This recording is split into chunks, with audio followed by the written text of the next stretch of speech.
Hey, Jim, you got a sample of one of those not to ask questions for your teenager? Not to ask questions. What time did you go to bed last night? What? That's what he asked that whole time. And now, Aye, I'm the captain now. coming to you from the K2 Studios in San Diego, California. This sounds great. You sound amazing. I always sound amazing. It's the world famous Everybody's hitting off like BFFs. Kris and Kristine Show.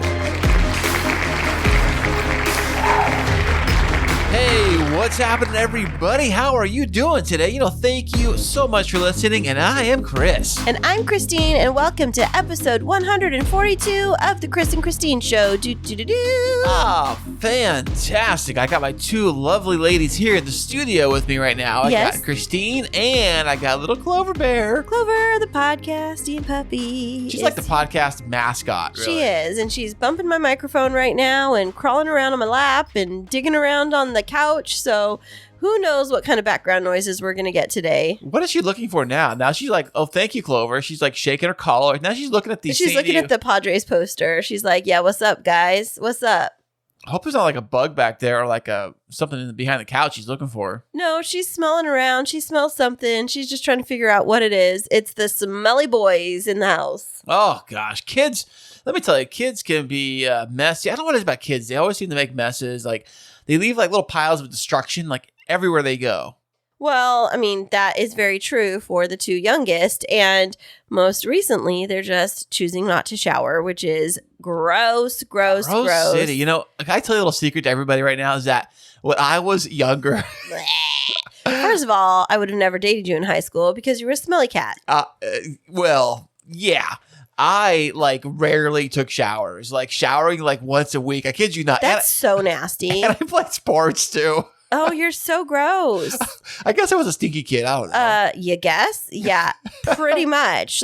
That's nasty. So yeah, well, thankfully you shower now. Oh, overkill. You're a reformed, stinker. I think I have to make up for all the time I missed, when I wasn't showering as often. Yeah, absolutely. But I can't handle when guys don't shower regularly. It's just stink. So where have you been? You've been gone all day. You just got back.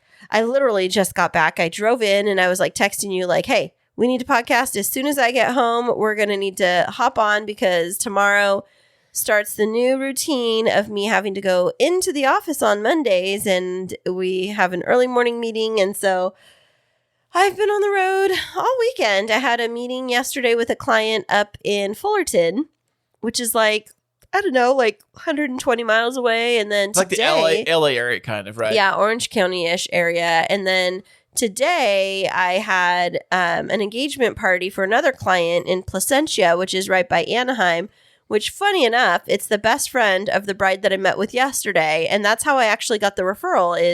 It was the bride that I met with yesterday contracted with me first just for month of day of coordination, and was talking up about how much she loved me to her best friend / maid of honor for her wedding, who ended up getting engaged and hiring me for their destination wedding in, wait for it, Mykonos, Greece. Check that out, in Greece. I know. I'm so excited. Are you actually still going to go there? I believe so. After today, we were talking about it, and they really, really want me to go with them. So it kind of would be impossible for you to do their wedding planning if you weren't there. Well, right? I mean, I do a lot of it from here, and I do I've been coordinating with the vendors over in Greece and working with photographers and all of that kind of stuff. But I'm pretty sure they're going to take me.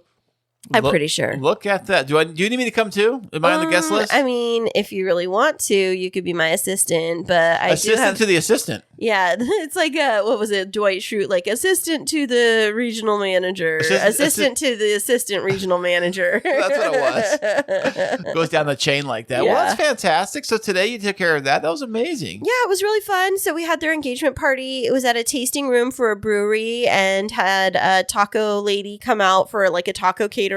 And then I took a bunch of desserts from one of my favorite bakeries up there, did a little dessert table, did some flowers, kept it pretty simple, but they had like a good 65, 70 people there. For just an engagement party? It seems like a lot, I would think, right? It was a pretty good group, but that's like everybody that's getting invited to the wedding because they're only going to have like 50 to 70 guests. And so it's like kicking it all off, celebrating their engagement.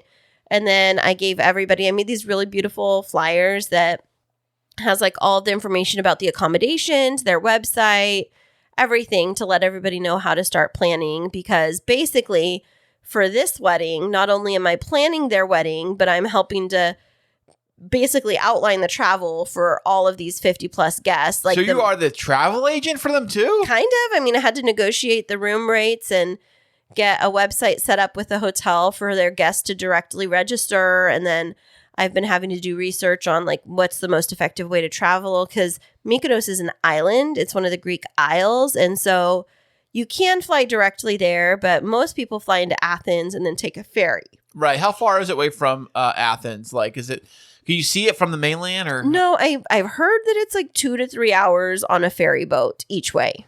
Gosh. But you can drive onto the ferry boat and like take your car with you. But you can also fly directly from LAX to Mykonos. There's just like a stop in between. Like some people stop in like Switzerland or something, change planes, and then go over to Mykonos. So it's one of the bigger, more populous types of the islands. Just like Santorini is the other one that's really popular. Now, speaking of cars, do they drive on the wrong side of the road or right side of the road there? Well, I don't know. That is a great question. I don't really have any idea. I know in England it's on the opposite side. So it's in Japan. And maybe China too, I guess. I don't know. But whose is the wrong side if maybe we drive on the wrong side? No, I don't think so. No. Speaking of cars and things like that, I had I can't believe actually doing this. First of all, we're going to preface this by saying it was totally your decision, 100%. Go ahead. Although people think it's your decision, it really was my decision. Why do people think it was my decision? Well, obviously, because it's my favorite baby in the entire world. I'm talking about the sports car. You're letting people talk trash about me? No, the car, babe. So I have made the decision. I think it's time.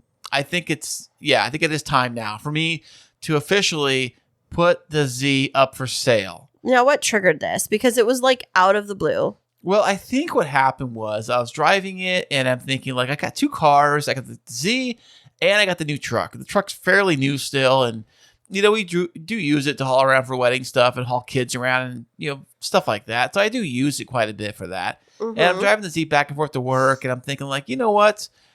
Why do I need two cars? I know it sounds fun and all, but I got to pay registration on both. I got to pay insurance on both. I got to fill up gas in both. Oil changes on both. I'm like, gosh, you know what? I've had this car for like 5 years now. I've had some fun with it. I've basically now, I just drive it to work. It's all I use it for. I don't. Mm-hmm. It's your commuter car. Yeah, that's what it's kind of fell into, this commuter car category. To where anybody who has a regular commuter car, that your commuter car is just like the basic whatever. It's just like right, but most of them have like 4 seats. So like if you needed to like throw the kids in there and just run them around town, it's cheap enough to do that. But yours is U plus 1. Right. So and it's like low to the ground and hard to get out of. Right. So that's the other thing too. Finding a place to change the oil in the car is kind of tricky because most places don't want to touch it because it's so low to the ground. They're like, well, we can't get under that, or we can't do our little slider thing to do the drive-through oil change places. They won't even touch it. So finding a place to change the oil is kind of tricky. And then also, it runs fine. I spent a lot of money fixing it, which is why I thought maybe keeping it, like tires, brakes, a new clutch, so on and so forth, all this money. But right now, with the way those things are selling, like on the used market, it's crazy to think that I actually might make money selling it. Well, so that's really where this whole thing started. Was you sent me a text message of the price tag for the new Z. And then all of a sudden you saw $signs. So how much is the new Z going for right now? Okay, so the new Z, which is hitting the showroom floors like right now, like as we speak, the Nissan dealers are getting a few shipments in to their dealerships. But because it is a very rare car, and there's not a lot of them, and it's a very hot commodity, The retail price of the car window sticker is about $50,000. What? I thought you said like 73,000. No, hear me out here. About $50,000 for the Z's, what the window sticker is, right? But the dealerships, because they know they're exclusive and people want these, they are charging an additional $73,000 over the $50,000. You're looking at close to $130,000. No, that's a lie. That's a lie. It's going to be it's going to be 73,000 total. It's not going to be 130. I've already seen on Instagram. I've already seen people taking screenshots and shots of the dealerships that have these on display. That's like more than a Ferrari. Showing the windows. No, Ferraris are more than that. I think showing the window stickers. It's more than a Corvette. Yeah, but the Corvettes are doing the same thing too. If you get a Corvette for like $60,000, the dealership is still jacking up another $50,000. What? It's like saying, okay, by putting it on the lot and going through the hour that it takes to sell it, we're going to charge $50,000. $73,000 actually in this case of the Z. That's so crazy. So $130,000 will get you into a new Z. And I'm thinking like, you know what? Being that my car, they don't make it anymore, and being that I've already used it for quite a bit, I'm thinking like maybe now is the time to sell it. You know, I have the new truck. You're just trying to make a quick buck. You're like, if I can make some money on it, why not? You know, I know. And then you're going to be like a year down the line, like, oh, I really miss my sports car. I want to save up for a Lamborghini. Well, I don't know, maybe. But it's funny. I had a guy come over today to check the car out. So he comes over, and we talk about the car and stuff. And he wanted to he had brought over one of those OBD, what is he called? The scanners for scanner tools to check the check engine light code thing. So he brings it over. Can I run this in the car? I said, yeah, I guess. I just had the spark plugs changed and I had this work done to it. Should be fine. Mm-hmm. So he checked it out. No codes, of course. That's good. Mm-hmm. And then he's looking over the thing and all this stuff. And so I let him take it for a test drive.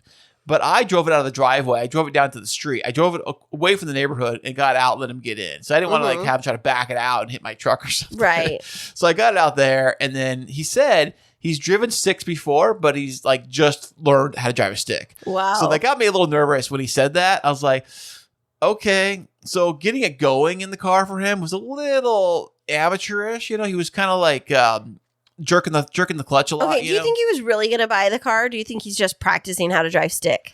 No, I think he was serious about it because he did say he looked at a few other Zs for sale. He said mine was one of the nicer ones he's ever looked at for this price. Okay. And then he said he really liked it and it's very clean. He kept a really good shape of it. I said, yeah, for the most part I did, but lately not so much. But when he had it in the garage at the other house, I kept it really clean. I usually wax the thing all the time.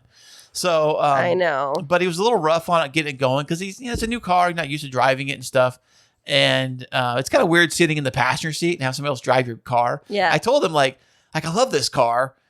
I really don't want to sell it, but I kind of should sell it because it's kind of I'm one of those positions where it's probably best to sell. It's like a wise decision, which I'm not very good at, making smart decisions like this, like smart financial decisions. Mm-hmm. So I'm kind of going with my intuition, so to speak, on the sale. All right. Well, we're putting this down into audio history, audio file that I'm going to come back to this. Whose idea is it to sell the Z?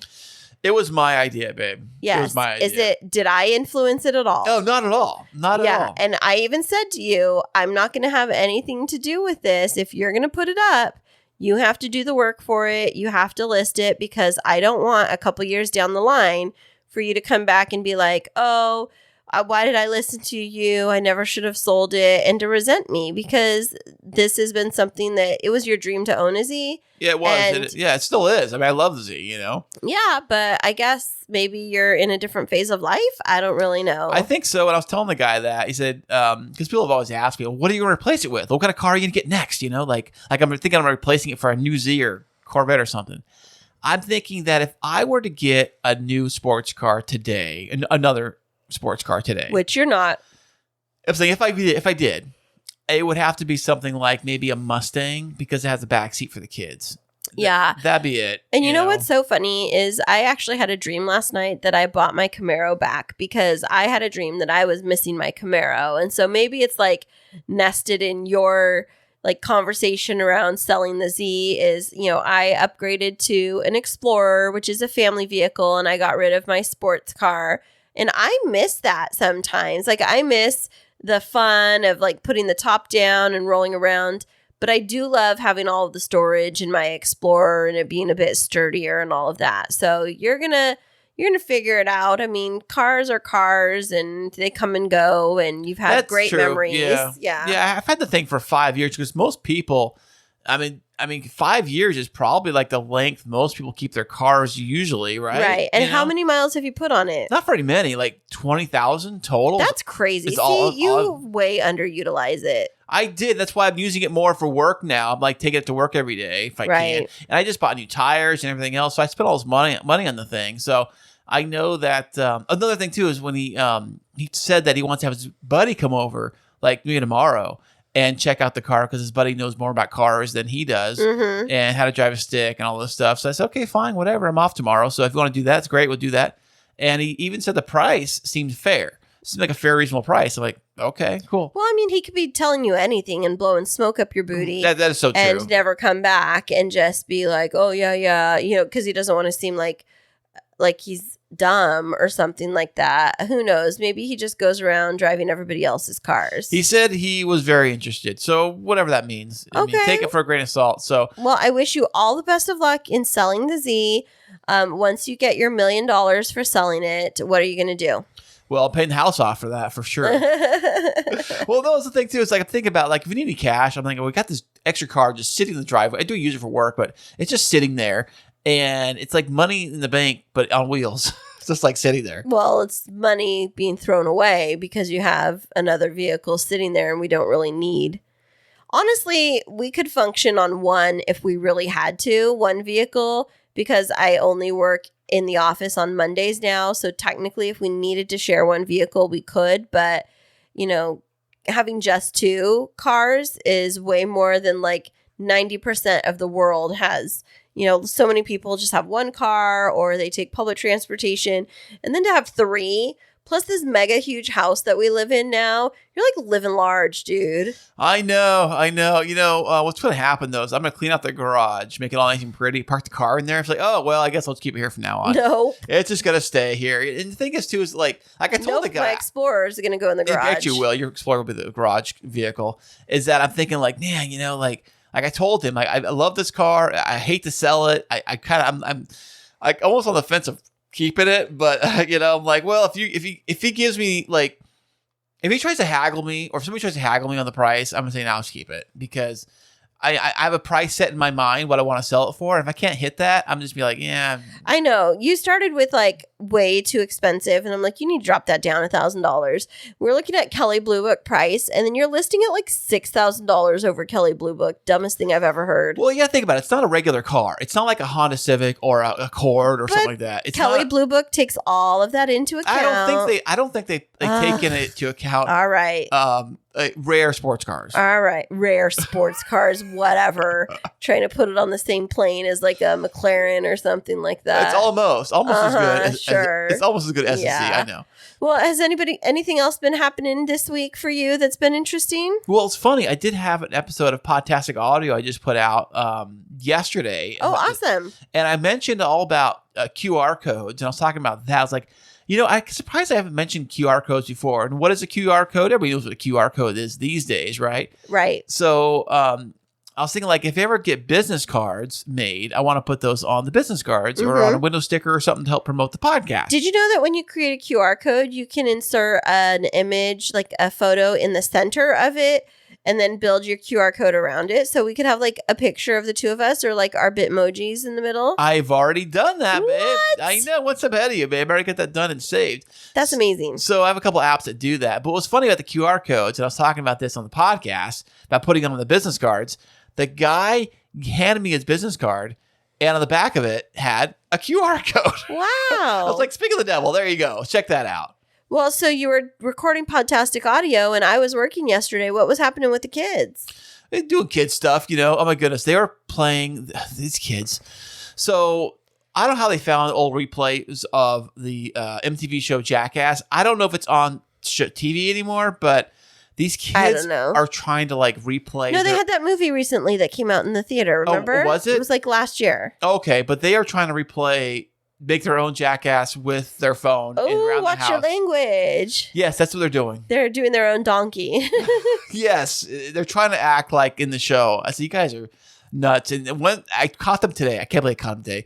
They took the other office chair, the one that you don't sit in, the one next to Mason's room, and they tried to ride it down the stairs. Oh my word! Where were you? Downstairs, I heard thump, thump, thump. I was like, "What is my that?" Word. You and know, I get that thing back up there. Well, we can't carry it too heavy. Kids are crazy, and it's challenging figuring out how to parent them and figure out, are you doing the right thing by them? Are you making the right rules? And sometimes I just feel like I'm completely lost when it comes to them. And then they do stuff like that. And I'm like, oh my gosh, like I'm going to lose it. Don't you ever feel like that? We all feel like that. You know what? This week we have a very fantastic VIP guest who is a specialist in children and dealing with kids. I mean, who would like dealing with kids? You know what I'm saying? They're just fun bags of joy. He's going to be back with us right after this. Are you in the middle of wedding planning and feeling overwhelmed? There's no need to fret, my friend. Kristine Smith Designs is here to rescue you. Offering wedding planning, coordination, and wedding floral design services, let us help relieve your stress and make your wedding day dreams a reality. Visit us at KristineSmithDesigns.com. That's KRISTINE Smithdesigns.com and request a free consultation. You'll be so glad you did. And welcome back, everybody. Today we have another exciting VIP guest with us. He is an author, a coach, and the founder of the Family Enrichment Academy. Welcome to the show, Jim White. Well, thank you. It's my pleasure to be here. Hey, thanks, Jim. Thanks for showing up today. We really appreciate this, man. We appreciate you flying in on our private jet to the studio here in sunny San Diego. But in all sincerity, where are you joining us from today, Jim? Yeah, I am in the middle of the country in Indianapolis, Indiana. Oh, that's awesome. Now, Indianapolis, huh? What is Indianapolis famous for? Oh, the Indy 500? That's all I know of. There you go, the Indy 500. And then we have our Indianapolis Colts and all those years with Peyton Manning. Don't forget Philip Rivers from San Diego went over there. Absolutely, yep. Oh, there's a little San Diego to Indy connection. There you go. Yep. Well, thank you so much for being here with us today. Are you a native Indianapolis-in? How do you call it? An Indianan? Yeah, and actually, there's Indiana University. It's known. They use the mascot, the Hoosiers. I don't know if you've ever heard that. Is that from that movie with Gene Hackman? Yeah, and that's right. That's exactly right. There was that basketball movie with Gene Hackman, and so a lot of times people from Indiana refer to themselves as Hoosiers. So I guess that's what I would say. And yes, I am originally I grew up here in Indianapolis, actually. Oh, nice. Now, is Indianapolis a pretty urban type of setting? Is it? Because it's like Midwesty, so are there hills? You think like farms and stuff, right? I think so. Yeah, well, if you get out in the country, certainly. The Indianapolis proper is probably 1.5 million people, and then there's a surrounding, they call it like the donut counties. And I am actually in one of the suburbs. Technically, my mailing address is Carmel, Indiana, which is a suburb. I'm about 15 miles north of downtown. In between the suburbs and downtown Indy, it's like 1.5 million total. And it's obviously the largest city in Indiana. Oh, nice. That's about the same size as San Diego. I was looking at the city limits just the other day, and it was like 1.3 million as of the last census. I saw that on the city limit sign. So I guess similar size, maybe a slightly different topography, but and climate. Don't forget, they get something called snow. What is that stuff? The white stuff you guys have over there. Yeah, and we don't have an ocean. Very true. But don't you guys have isn't Indianapolis located right by one of the big lakes? Well, we're Lake Michigan is north of us around Chicago, which that's a 3-hour drive from here. Oh, okay. So that's a little bit of a jaunt to get there. Oh, okay. Well, Jim, do you have a family that lives with you? I've heard somewhere that you are a father of, was it 6 children? Yeah, we have 6 children, and actually most of them are grown. Our youngest is now in college, and then the other 5 are actually grown and out on their own. And be quite honest, I got a little bit of a San Diego connection. I've spent a fair amount of time out there the last 4 or 5 years. I have 2 of my daughters are military. Wow. Oh, nice. And one of them is a Navy nurse that was working there, right? It was at Balboa Park, I believe, is where the Naval Yeah, I know where that Hospital is, is. And then another one's actually a Marine, and she was stationed at the Marine base there just north of San Diego. So, like I said, I've Camp been out there a Pendleton? few times. Yeah, Camp Pendleton. Yep. Right. Very familiar with it. Every time we drive up the I-5, we drive right through the center of Camp Pendleton on either side. It's pretty interesting. I've seen some unique military operations over there where you'll see people in the hills that are training or out on the coastal side. And our boys are always interested when they see the Ospreys that are flying because they have the rotating props that can go down and up. It's pretty amazing to be able to live in a place like this. So Yeah, glad you get to absolutely. visit us. Yeah. Well, and they both have moved away now, so we won't be back out there for a while. But the last, like, say, 4 or 5 years, we made several trips. That's wonderful. Nice. Well, thanks for coming out and supporting the California economy. We appreciate you. There you go. Well, with all of that expertise, with having 6 children, we have heard that you are the founder of the Family Enrichment Academy. So tell us a little bit about that. Yeah, sure. And if you don't mind, I'll take a few minutes and sort of give you a little bit of the path of how I got to the Family Enrichment Academy. Absolutely. We'd love that. So I have spent the last 40 years, it's hard to believe it's been that long, really as a student of personal development, marriage, and parenting. But more importantly, I've also spent those 40 years applying the lessons learned as a husband and a father to the 6 children that you mentioned. And I like to think of it, in part of my messaging is I talk about the hero's 2 journeys. And I sort of envision myself as a classic example of that hero's 2 journeys. I don't know, is that something either one of you are familiar with? No, I'm not. No, I think Yeah. like the only journey that I'm familiar with is like, I don't know, like Iron Man or, like the Marvel. So, of course, So I yeah. only see them as one journey and it's defeat the villain. Well, I always think of like the biblical things, like the biblical journeys, or like Well, Beowulf. Well, I don't know what Beowulf Come is. on, but- everybody knows Beowulf. Come on now. All right. Well, Jim, school us. Yeah, so it's actually a storytelling technique, and it's used a lot in movies and books. And the premise is the main character, they always have a task that they're trying to accomplish, or there's a goal they're trying to accomplish. And that's the first journey. And it's the outside journey, and it's known as the journey of accomplishment. And as the main character is pursuing that goal, what's happening is they're also going through a second journey, which is an internal transformation. As they strive to achieve that outside goal, they're discovering new principles, values, beliefs. They're just becoming a better person. And actually that's the journey of transformation. And it's that second journey that really makes the stories compelling when you think about it. And how I connect that to me and my journey as a parent is, as you can imagine, with 6 kids, we had a lot of stuff to do, task to accomplish. We were, places to be, meals to cook, homework to help with. There was just a ton for us to do, which is all of those outside tasks. And as with any of those journeys, we had our share of obstacles as well. Everything from, a lost homework assignment to one of our children struggling with a learning disability. Everything from a scratched knee to one of our kids having a little issue with drugs and alcohol. So, you work through and try to work those obstacles as well. And as you can imagine, being married for 40 years, they weren't all bright, sunny days. We had our share of cloudy days through our marriage as well. And what's happened is, as over that time and sort of my interest in personal development, marriage, and parenting, what was happening is I was doing all that stuff that a father of 6 children does. I was also experiencing an internal transformation as well. It was, discovering the principles, values, and beliefs that just made our family work better. And I actually started writing like 20 years ago. I started doing a lot of writing as a way to process and just think through some of the lessons I was learning as I was studying these topics. And we put together, and I don't know if other families may have done this. I don't know if you guys have ever done it, but we have like a mission statement for our family.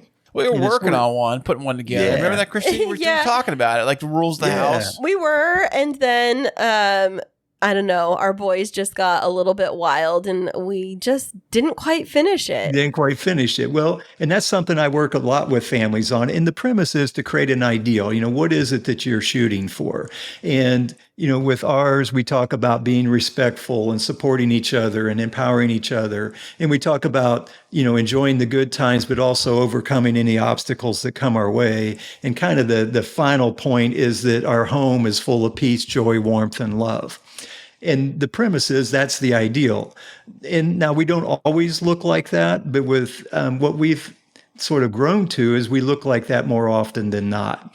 And even more importantly is if we do have something happen that sort of knocks us off our game, if you will, or we drift away from that ideal, I have a really good sense and a feel for how to bring us back to that.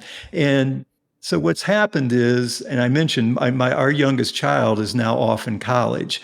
And so over the last 3 or 4 years, I have felt this real strong calling, if you will, to share some of the wisdom that I've gained over the last 40 years. And that's that's where I started the Family Enrichment Academy, is to be a vehicle to share some of that hard-earned wisdom. And as you mentioned, I have put together a book. My coaching right now is primarily focused around parents that have teenagers or preteens, if you will. Oh, perfect. And trying to help them. And that's what the book is focused on, that topic. But, so anyway, you'd ask about the family enrichment. That's how I got here. It's a passion project, and it's just something I just feel called to do, is to be able to share, what I've learned, and hopefully be able to move families along their journey. And I mentioned I like to encourage our parents to think about it as a journey, and they're really on 2 journeys themselves. They have a lot of stuff to do as a parent, but there's also this huge opportunity for them to grow and develop as a person, and to have personal growth through their role as a parent.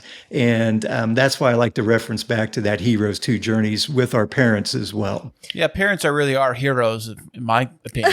I believe we're all heroes here. Yeah. And then another piece of it, I like to encourage the parents that, they are the hero for their family, and that they're taking a stand for the family, and for the way we work with them, the idea of taking a stand for love within the family. And that's part of the role of the hero. Absolutely. I agree with that so much. And, you have so much wisdom from parenting 6 children, and especially now that they're adults, and navigating through all of their obstacles and accelerators that you've helped them through. Kris and I would love to take some time to just ask you some questions about parenting teenagers and tweenagers, as we refer to them. Because we do have both. We have a teenager and a tweenager. Well, we have 2 tweenagers. We have a 10-year-old, a 12-year-old. A 10-year-old, does that count? Yes, developmentally they're getting up there, but we have a 10-year-old, a 12-year-old, and a 17-and-a-half-year-old. And so one of the things that was really intriguing to me as you were talking is really thinking about the amount of growth that a child experiences around forming their identity and their voice between 12 and 20. And how do we as parents help guide without stifling their voice? And I know I will be the first to admit, my son listens to every episode. I'll be the first to admit that I have a hard time not being so... Controlling is a really heavy word, but I'll just call it what it is. I claim my demons, being a bit controlling. On the flip side, well, not on the flip side, on the same side, you, Kris, as my husband, I love you deeply. He is a helicopter dad to the 10 and 12-year-olds, to the extreme. So we would love to pick your brain about how we can more successfully parent our teenager and tweenagers to be independent and successful humans that we really love. Yeah, absolutely. And it is a journey. And I would say for your teenager, keep in mind, or your tween as well, it's a journey for them. And every day they're growing and learning, and you're going to be facing new circumstances with each of them. And so you have to think of it as a process, not like it's something you do one thing and then it's done, if you will. But the biggest, where I would start with you is the idea. And you mentioned control, and actually a lot of the conversations I have with parents is around that topic of shifting from wanting to control what the child does to more of an empowerment mindset. So that's a distinction I like to use with the parents I work with. It's as they grow into their teen years, you have to let go of that urge to control and put on the hat of more of an empowerment coach, if you will. And so that's the first step in the process. And you have to be very intentional about it, because our natural instinct is to still want to control, because that's what you've done for them the first 10, 11, 12 years of their life, right? Right. You've controlled, and you were in charge of the schedule. Actually, one of the things and I've done a blog post on this, I talk about that you need to resign as the manager of your son or daughter's life, right? Yeah, you need to good back point. out of that role. And actually, part of what I share with parents is, when you step back and look, a lot of that need to control is fear-based. You're fearful that they won't do the right thing. You're fearful that they won't be responsible enough to make a good decision or complete the project if it's homework on time. Or it's very fear-based. And what comes up for the parent is they worry about things, or if the child does something and makes a mistake, the parent will become frustrated or angry about that. But again, that's all a fear-based mindset. And one of the major areas I work with parents is the idea of being able to shift into more of a love-based mindset and being aware of where you are at any given moment. Because what can happen, you're in a good space, you're feeling, you're love-based at this moment, if you will. And then that teenager or the son or daughter walks in, they hand you the report card, for example, and there's some bad grades on it. In that moment, it's easy for the parent to just shift back into wanting to control and fix everything, which is more of a fearful mindset. And part of the growth for the parent is being able to recognize when that's happening, and in the moment create a pause and then try to shift and sort of detour themselves from being fearful into more of a love-based. And it's more of, how can I empower my child, or how can I have some compassion about what they're going through and connect. You use this as an opportunity to build connection and then shift to empowerment. So it all starts, though, with that idea of letting go a little bit of control, which you mentioned, and shifting. But where you go from there is to more of an empowerment mindset. And the other interesting piece of this, though, is you can't really be in a position to empower the teenager until you've built a really strong connection. And that's another thing that happens, and you may have noticed this with your kids, is as they grow into those teen years, parents start to feel like they're becoming disconnected, or there's a little gap between them and the teenager. A lot of times the teen won't talk to them as much, or they feel like they don't know what's going on in the teenager's life. And so the other piece of this is being very intentional about building and maintaining that connection with your teenager as well, because then you're in a position to influence or empower them. But you got to have that connection as a prerequisite to that. I think that is really hitting home with me, because I think of who our kids are drawn to right now. And when you said influence and connect with them, they're drawn to influencers. So people that they see are interesting or have something to add value to their life. They think it's cool. Right. Something that they think is cool. That's always been a thing forever, though. Yeah. But I think that it's challenging as a parent, just from my perspective, because the way I was raised is like, you need to be a parent, not their best friend. And so for me, I have a difficult time like drawing that line between, okay, I'm here to be your mom, not your friend. And it's like, I still want to enjoy all of those things. But now my son is 17 and a half, and he wants to exercise his voice and his independence. And I have a hard time letting go. And it really does come from fear. But the fear of failure, not him failing, but me failing by protecting him from something that might change his life in a dramatic way. And I'll give an example, not of him specifically, but working in education as an administrator for so many years, I'll see the opposite, where parents give their student or their children so much freedom. And then I end up seeing a kid make a decision, bring something to school that they shouldn't have, and it ends up in an expulsion, or they fall into drugs and alcohol. And in my mind, there's only two extremes. And I think what I am challenged with is finding that middle ground, that delicate balance. And I guess my fear in all vulnerability is that letting go of any little bit of control, it's an all or nothing. Like, I only see it in black or white with parenting. It's like, how do I figure out how to navigate that messy middle? Because ultimately it really comes down to, I want to protect my son from him falling into anything that might change the course of his life in a negative way. And so, have you dealt with that in parenting your kids without getting too deeply personal? And how did you manage that? Yeah, and we all are at risk of that, and you're absolutely right. And that's one of the issues with teenagers is the stakes are higher, right?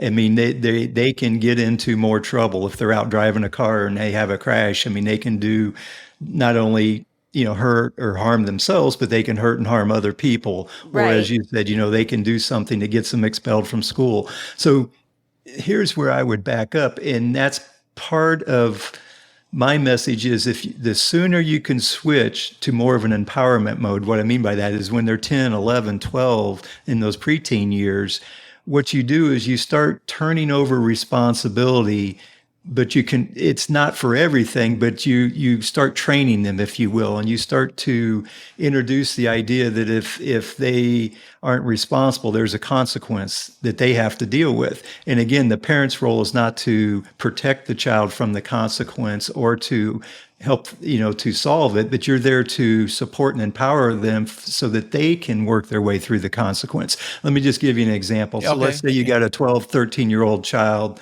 and you've sort of, and this is, I'll just back up a little bit. I like to encourage parents to have conversations with their kids about, I'm going to turn over responsibility, for example, for your grades to you. So your child's 13 years old, you sit them down, you say, you know what, you're getting older, they're your grades. I think you can handle it. So you're going to have to start taking responsibility for your schoolwork. I'm here to support and help you, but it's not going to be up to me to check on everything. It's you sort of turn that over to them intentionally, and you have them acknowledge, and you might even say, do you feel like you're ready for this? And most teens will say, yeah, I think I'm ready, but maybe they don't. And so then you can delay a little bit. But if they say, yeah, I think I'm ready. So now you got a 13-year-old who says they're ready. They're in 7th or 8th grade. They, don't study for a test, let's say. They get a bad grade on the test. And so they come home and they're upset. They're upset with themselves, really, because they've sort of let themselves down. And so then the question is, well, what are you going to do next? And so that's the role we take on as the parent, is to empower them. And you say to them, what are you going to do next? We don't tell them what to do. We invite them to come up with a solution. And if it involves talking to the teacher, okay, when are you going to talk to the teacher? What are you going to say to them? Again, the parent doesn't call the teacher. It's up to the student in this case to work their way through that. And what happens is the teenager starts to develop resourcefulness as they go through that, and they solve that problem, right? And they also start to have some confidence in their ability to deal with things. And so you start to introduce that kind of responsibility to them along their path, if you will. And then along with that, you start to introduce some guiding values and principles. The idea of integrity, for example, you can introduce to them through some of these scenarios. Or the idea of having compassion, or doing the best they can. You can start to have those kind of conversations. The point is, you're sort of building their character at the same time. So then when they get to be 17 and they're in high school, they're going to be in a better place to make a responsible decision, whether it's driving the car or, taking that drink that somebody hands them on a Saturday night at a party or not. They're just in a better place because they've been practicing being responsible. And the other piece of it is they start to recognize that if they make a bad choice, there's consequences, right? And they've been through that before. They understand that consequence is theirs, not yours as the parents. Definitely. And I think that's something that a lot of times parents will do. They'll almost protect their children from the consequences. And the thought is to help them through it. But it's okay for them to have a little pain as they grow and go through these scenarios. And because that makes them more self-aware of consequences, and then they make a more responsible choice down the road when they're faced with something bigger at the Right. same time. You've So- been really kind of preaching to the choir here, and I think this is super timely. So when you were talking about the homework situation, because I'll give a specific scenario. We always like to bring in scenarios from our own life because I think it's super relatable. So this morning, Kris, you and I were having a discussion on the phone about, so Kris has 2 children from a previous marriage. I have 1 from a previous marriage. We've blended our family over the last couple of years. And Kris, you got a phone call this morning that was putting a lot of pressure on you from the co-parent about you need to be making sure the kids do their homework. You need to be doing it with them. And our approach has been, we ask our children, do you have homework? And they're responsible for telling us yes or no. And if they have homework, then the follow-up question is, do you need help from it or can you do it on your own? And But a lot of times they'll sometimes lie about their homework if they have homework, or they'll forget about it because they're kids. They'll shove it in their backpack. They'll forget all about it. And we ask them, like, I don't know. I don't think so. right. But last night it was, no, I don't have any homework, but there was some signatures that you needed. And then you got a call from the co-parent getting very angry that you needed to do the homework. And I think what you're saying, Jim, is super timely because what it is, it's the 12-year-old right now where the past experience or the experience in the other household is definitely, I'm going to sit with you. I'm going to watch you do it. I don't trust that you're going to do it on your own. And what that starts to build in a child is this like conceal, hide. I don't want you hovering over me. I'm going to pretend like there's nothing. And then surprise, they have a failing grade and they blame everybody except for themselves and don't take responsibility for the outcomes. And what Kris and I really want to do is build that intrinsic motivation to be successful and that desire to take pride and ownership over their work versus us being the nags over the top of them. And so I think that the things that you're saying, it really is hitting home with me because I'm thinking, goodness, that's something that we can sit down with the 12-year-old and literally say like, hey, let's talk about taking responsibility for your work. Now that you're in 7th grade, we're past 6th grade and you're starting to shift classes. Can you keep on top of this? Do you have the ability to have a system and a schedule that you can keep with our support? Or how do you want us to be involved in supporting you? Because I think this is such a pivotal year to start building that autonomy within boundaries to be able to know, like, can he manage all of this on his own? And can he take responsibility for his grades? Because one of the things that's frustrating to me as a parent is when that report card comes home and it's, well, the teacher doesn't like me, or, I did everything and it just wasn't good enough for them. And it's like, if we can actually build that pattern of responsibility for a child to be able to go back, reflect on their performance, know what they didn't do well and what they want to improve on, that's a life skill that transfers way beyond schoolwork that they're going to be able to carry into lots of different arenas of life. And I think that that's something we're currently faced with as of this morning. So what you're saying really hits home with what we're navigating. Yeah. And I'll throw a couple of things in here. One, I like to encourage parents, you sit with the son or daughter and ask them what their goal is. I mean, if they have, is their goal straight A's? Is they just want it, or math, math is hard and they want to be in math. I mean, have them think it through a little bit and ask them. It's not your goal. That's the big thing for the parent. As a parent, we start to want to overlay our goals for them. Start encouraging them to think about what is their goal. And then you could even ask them, what would be a stretch? I mean, if let's say math is hard and they say, I think I can get a B, and you could say, well, what would be a stretch goal? You think you might be able to get an A? And so you have them start to develop their own goals. And then the question is, okay, well, if that's the goal, what do you think you need to do in order to get there? So again, you're teaching them how to set a goal and how to make a plan and to move from point A to point B. And then here's another big one. And we had the same things where they come home and they say, well, the teacher's no good, or the teacher doesn't like me, or, I did what they said and they still gave me the bad grade. When we've had those moments, we would say to them, you know what? That's going to happen in life. You're going to have a bad teacher. And so part of what you have to do is, what can you do to work around that obstacle? And you start to have those. So it's not that the teacher's bad. It's more of, okay, how can I get around that obstacle? Or that I thought I did everything I was supposed to do. What did you miss? Or, so you, again, try to shift that responsibility back to them and to have them come up with strategies and plans for moving around. And then actually the other thing, it's interesting, you mentioned that, a teacher that doesn't like them. We've had scenarios where they come home and say that there's a bad teacher.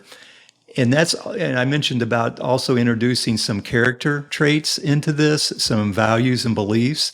And when we had that happen, we would say to our kids, teachers don't get into teaching because they just don't know what else to do. They're Right. typically passionate about it, and they have, they want to serve and help kids.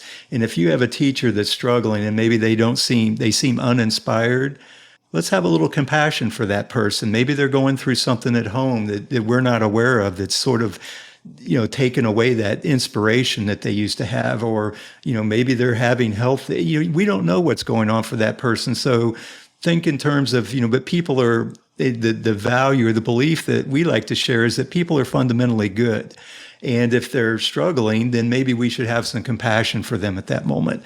And can you see how that shifts the mindset then of the child if they do start to think more from a compassionate standpoint, which is more love-based when you think about it. That's sort of introducing those love-based principles and values that you can introduce to the child. And it's important, and I will say this at this point, it's really important that the parent model those love-based values and beliefs as well, because really a lot of 80% of what that kid picks up or your son or daughter picks up is through the modeling or the example that the parent is setting.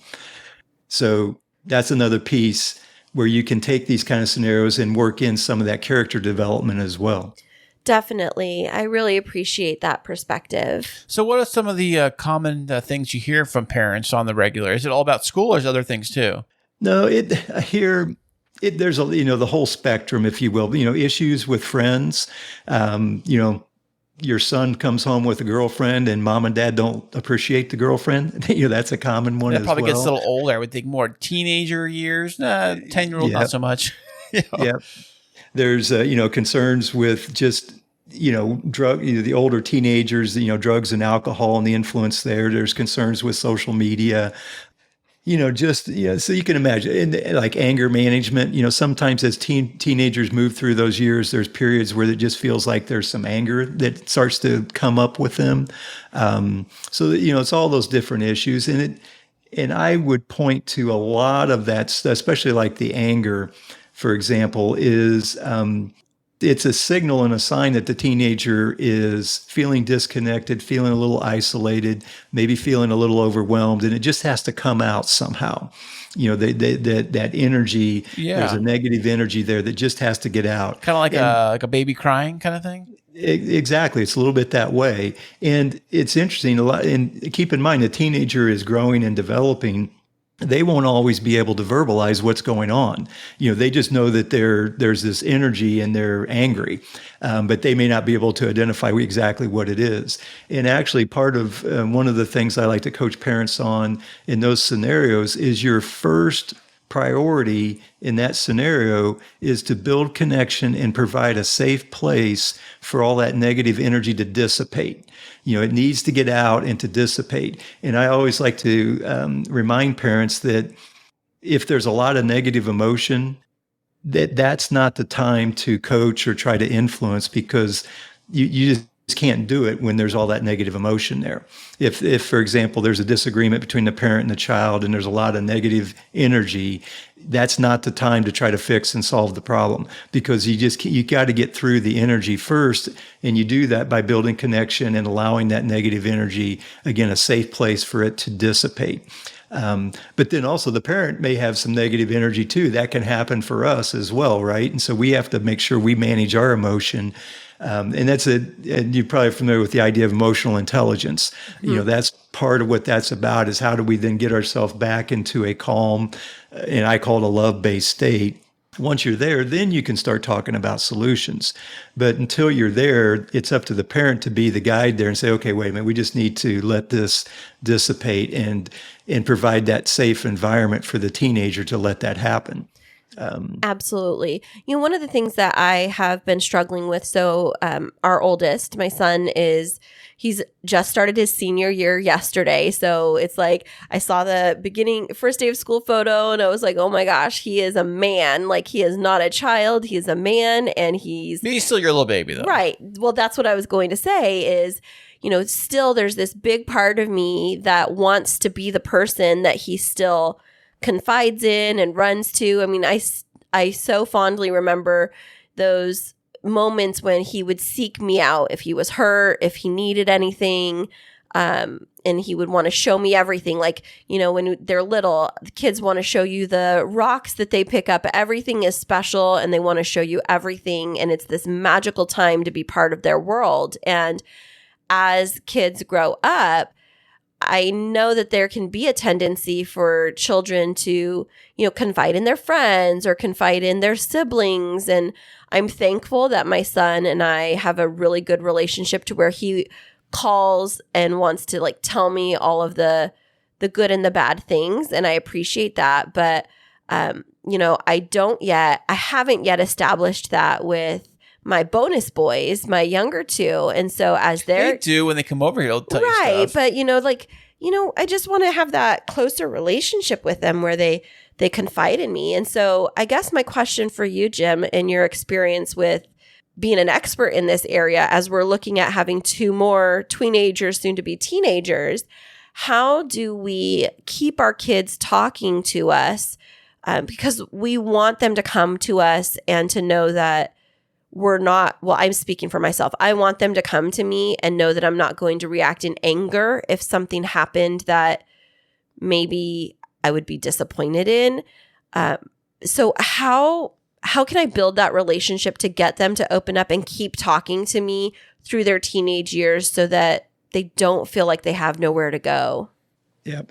And that's a great question. And first of all, I just would acknowledge you with your older son, if you've been able to keep that connection sound to where he still does reach out to you. That's a compliment for you and, the way you've parented over the last 5 or 6 years. And I would share with parents that it is absolutely possible for them to maintain a connection to where their teenager still wants to share stuff with them. And I would just say the teenager, not only will they do it, they want to do it. And I will tell you, I have older kids, 35 years old, and they still want to share stuff with me. So that doesn't go away as long as you build that connection. So I say that to help give a little hope to parents out there that not only can you do it, but they want to as well.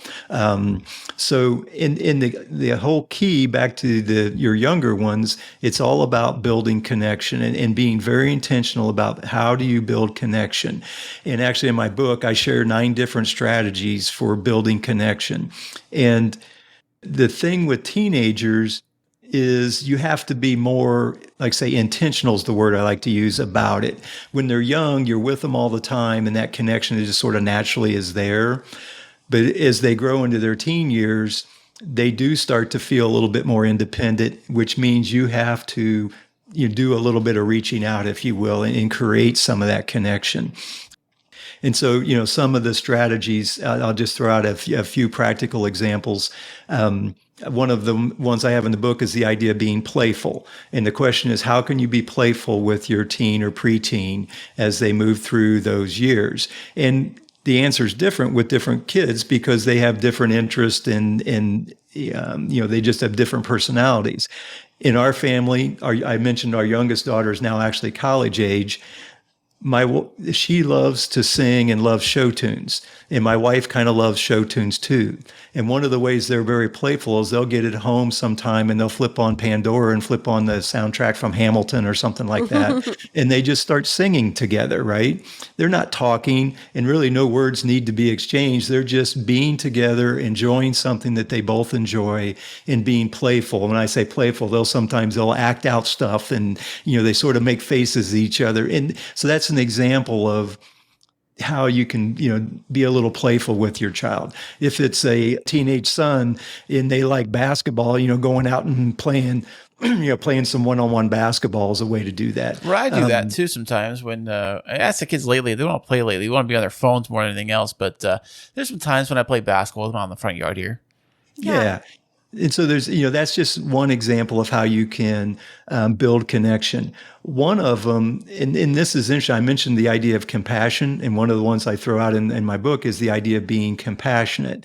And where that's critical with your teenager, they come home with an issue. Let's say they've got an issue with a friend or whatever. And when they're young, they'll start to share that with you. As a parent, if you can just be with them, be present, which is actually one of the other ones I throw out to people, is be very present and be compassionate. And what I mean by that is just let them share that with you, kind of be there compassionately and resist the urge to fix the problem. We always want to jump into fix it mode. And that's what creates the gap and can just sort of push them away a little bit because they weren't asking for you to fix the problem. They just want you to listen to them and let them sort of say what they want to say. And as you do that with them, it actually strengthens that connection. So next time they have an issue, they're going to be more likely to come to you and share because they know that you are good at being present and being compassionate with them. So that but you have to be intentional about that as a parent. And, parents too, I mentioned being present and you mentioned the phone. It's easy for us to be distracted with work or phones or computers. And when your son or daughter is ready to talk, you got to be able to set all that stuff down and just be present and be with them. Right. And recognize it's interesting, they won't always be ready to talk, but when they are, that's where you have to be very intentional, recognize it, and stop everything and be there with them.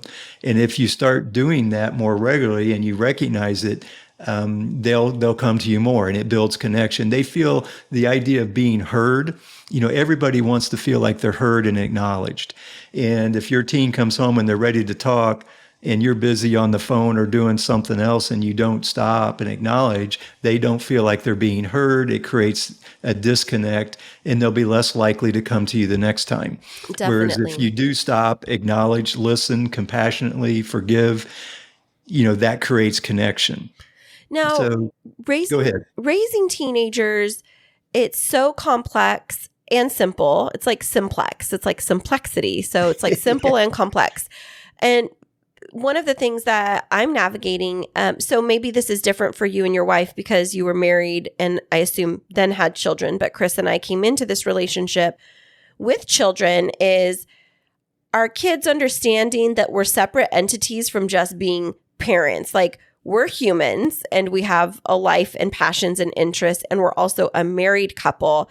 And I think that sometimes when kids are in the mix, our identity just becomes a parent. And so how did you and your wife, and now that you have grown children, how did you navigate that by making sure that you were a solid couple and able to still keep that relationship fresh and also be a good parenting unit together? Because I think that's two slightly different dynamics.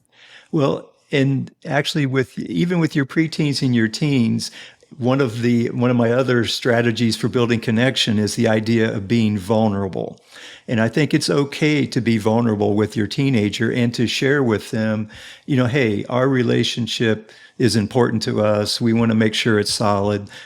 So we're going to do a date night every Friday night or whatever the strategy is. But, let them know what your goal is and you can also share with them that, we're navigating new waters with this blended family.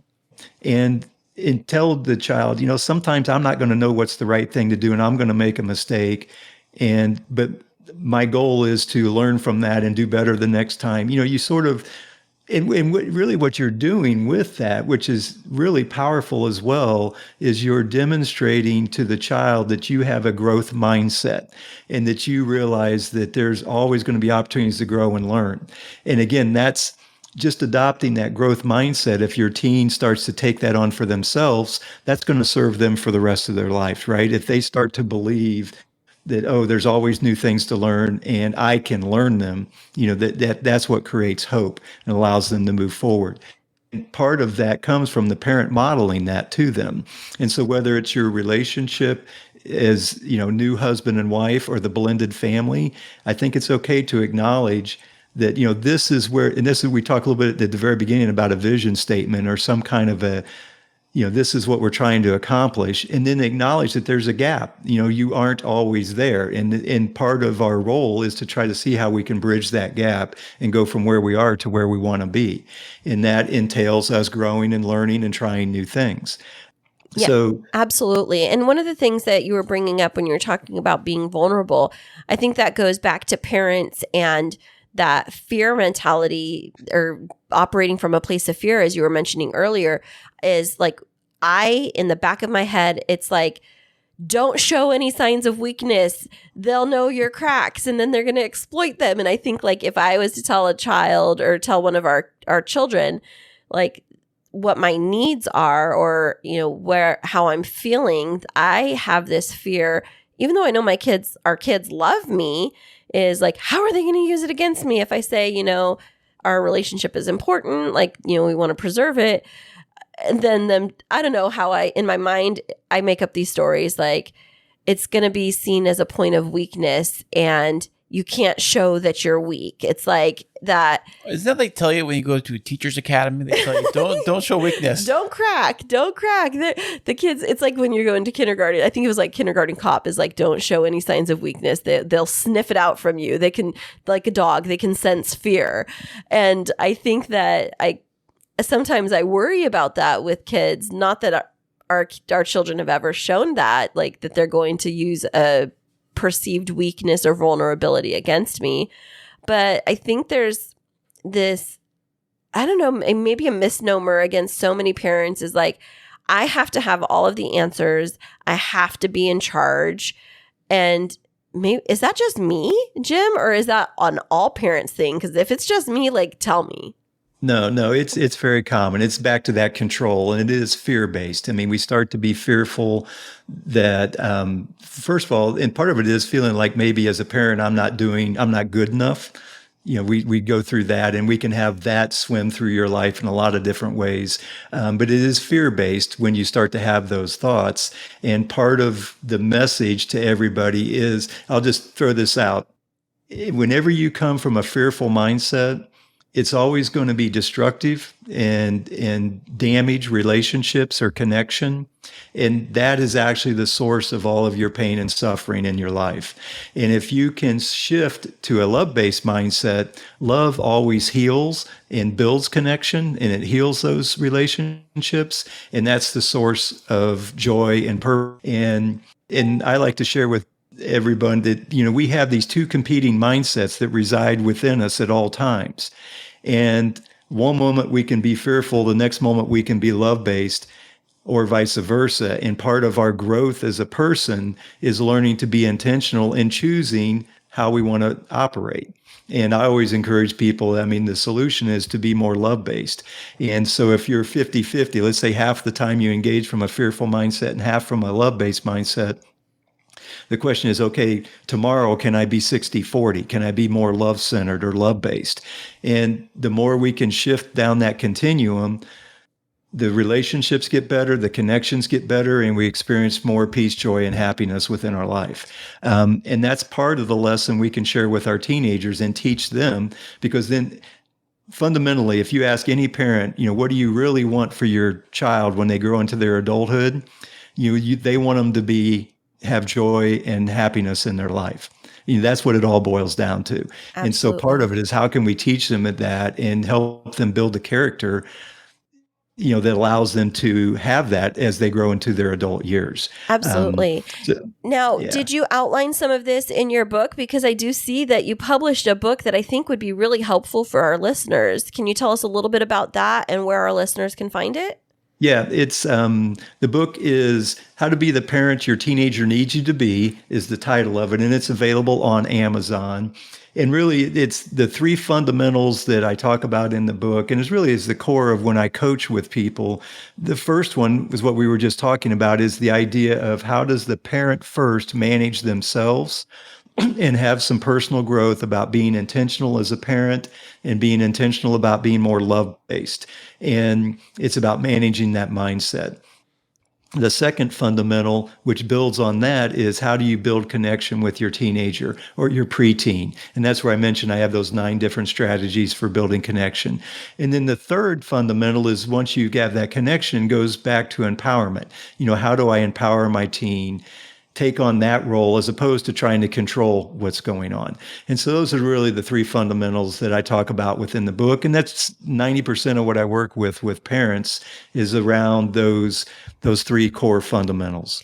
And when you say work with parents, can you tell us a little bit more about that? Are you actually like having parents come and work with you in person, or what do those services look like? Yeah, it's a coaching, like any coaching program. And to be quite honest, a lot of times they're not always local. So we'll do it virtually through Zoom or whatever.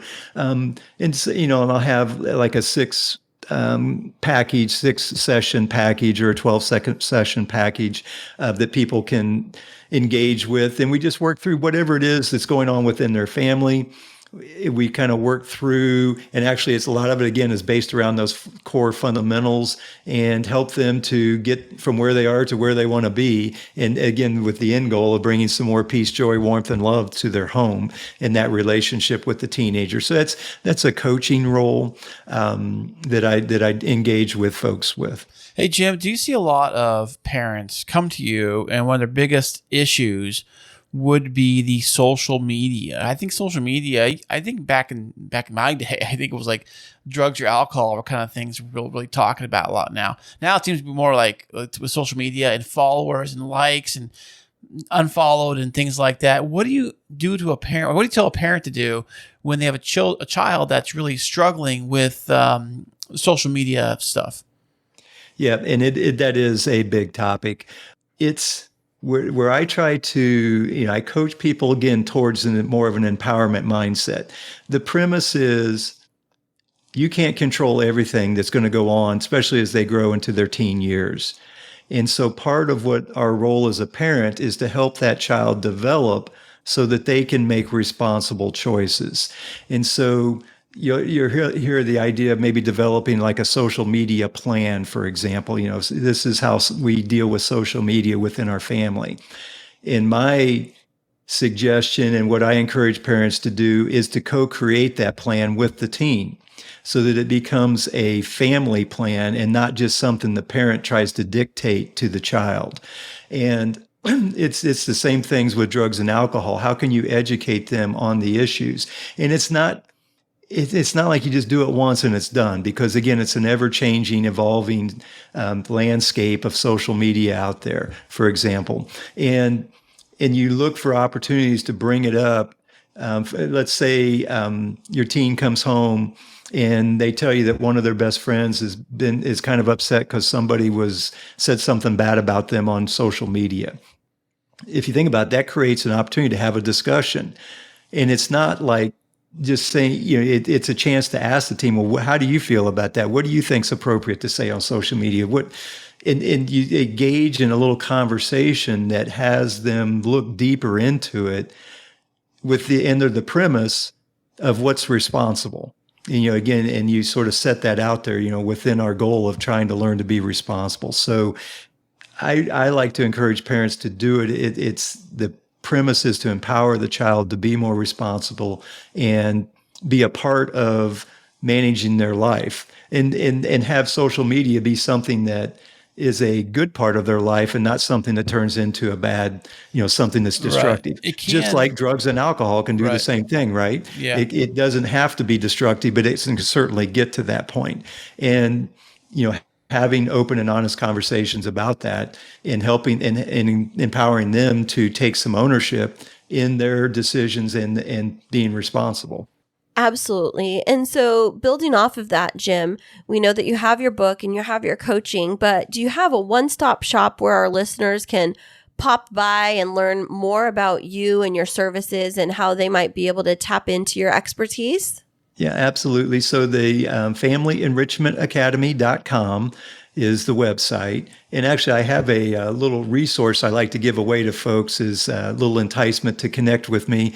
It's a 10 questions you should never ask your teenager.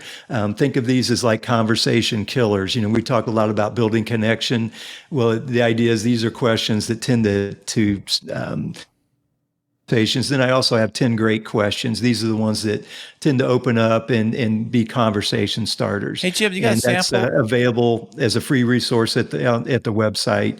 And then obviously they can see and connect with me if they're interested in coaching or see. And I have a blog there as well where I post content on a regular basis. Hey, Jim, you got a sample of one of those not to ask questions for your teenager? Not to ask questions. What time did you go to bed last night? Well, that's what he has that whole time. That every night.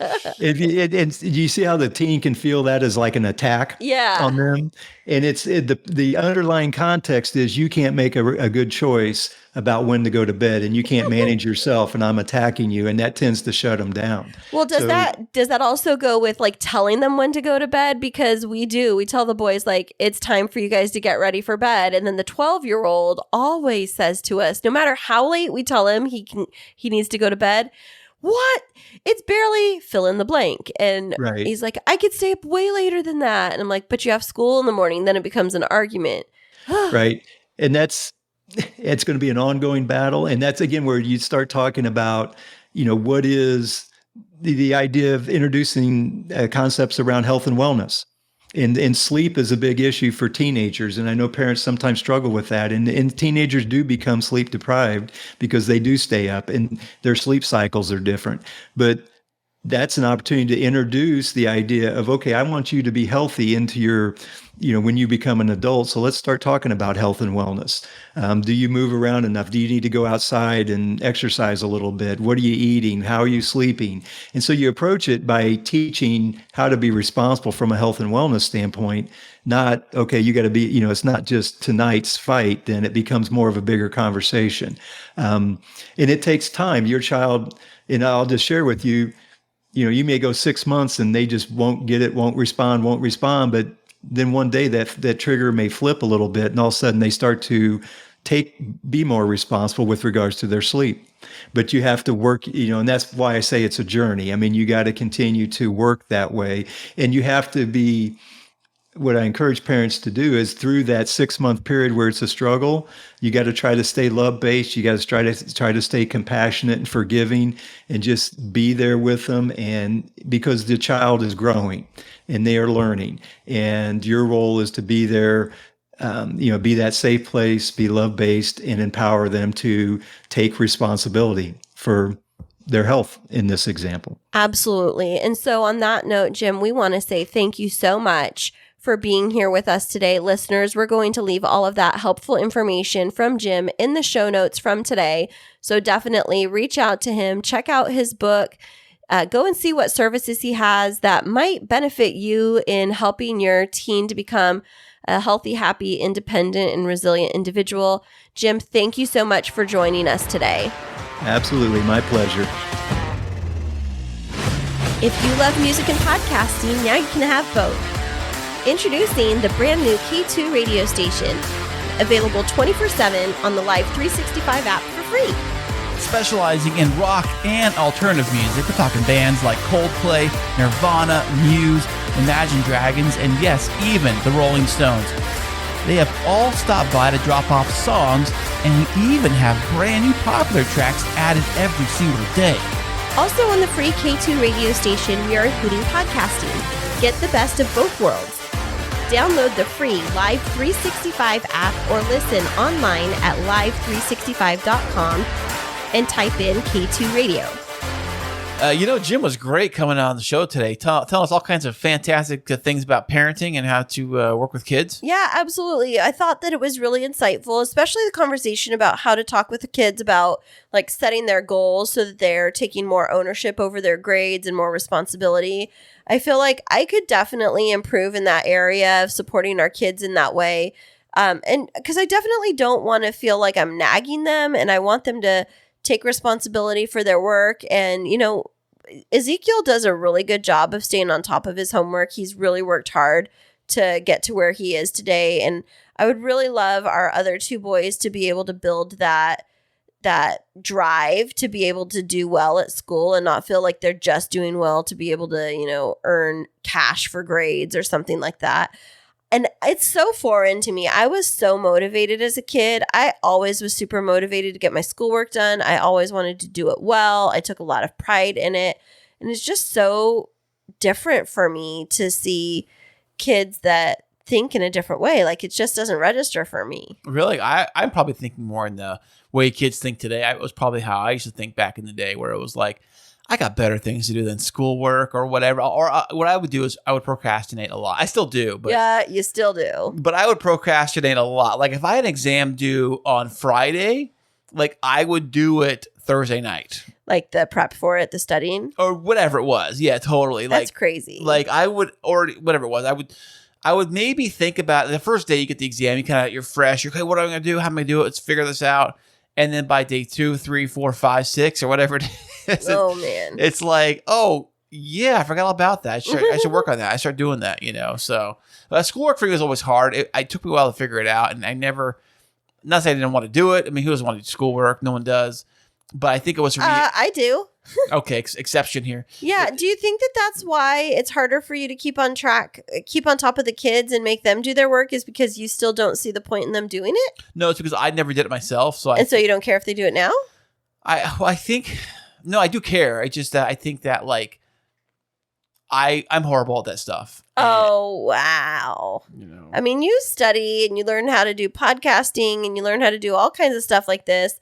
I think that you have more determination and grit than you give yourself credit for. And I think that we can model that for our kids. And, it's just an interesting conversation today. It really made me reflect on parenting and what I'm doing to like help raise our boys to be, motivated, intellectual, resilient, great kids, great guys. We're raising young men, and gosh, this just feels so overwhelming sometimes to think like we're raising. This blows my mind when I think of this way. Oh yeah, this way is we're raising somebody's future father. Like, what? I mean, okay. Think about that. Oh, grandfather. No, but think about that. Like, we're raising somebody's future dad. Not necessarily. I mean, if they want to have kids, yes. Just because you want to have kids, so you can have kids. Well, okay, don't get philosophical, but I'm saying like the point here is that we're raising future leaders and heads of households and, heads of corporations, whatever they are. And goodness, that's a lot of pressure on us as parents. It can feel overwhelming sometimes, don't you think? Yeah, you blew my mind. Really, think about because I never thought about that. I just think about like, can they like take a shower and brush their teeth in the same? But no, evening? we're raising somebody's future father. Can they remember to flush the toilet? Let's work on the easy stuff Or we're first. raising future husbands, and that's so crazy. Or future president. Can they remember to plug in their phone at night? Can they remember to bring their computer to school? That's so funny. Can they remember to pack their lunch? That's stuff I focus on. Like, if they can do that, I figure they can be the president of the United States if they can handle that one task. Awesome. Well, this has been a really interesting episode, Kris. Where can our listeners find out more about us and our show? Well, you always go to the website, the old master hub, I call it, at KrisandKristineShow.com, and we got everything on over there. Yes, we absolutely do. We have links to Podtastic Audio, Kristine Smith Designs, and we also have a link to K2 Radio. Did I say that already? Yes. K2 Radio, Podtastic Audio, and the Kristine Smith Designs. It is late, everybody. You can tell that it's been a long week already, and it's only the first day. Oh, Monday. How fun is that? Huh? Sunday. Well, It's Sunday. We're just getting all mixed up here, but we love having you here with us every week, and we hope that you'll listen back to one of our past shows, find a little bit of fun. Don't forget, you can always go on over to Patreon, find some of our free content, and subscribe to get some of our behind-the-scenes content. You definitely don't want to miss out on it, and we'll be back with you next week.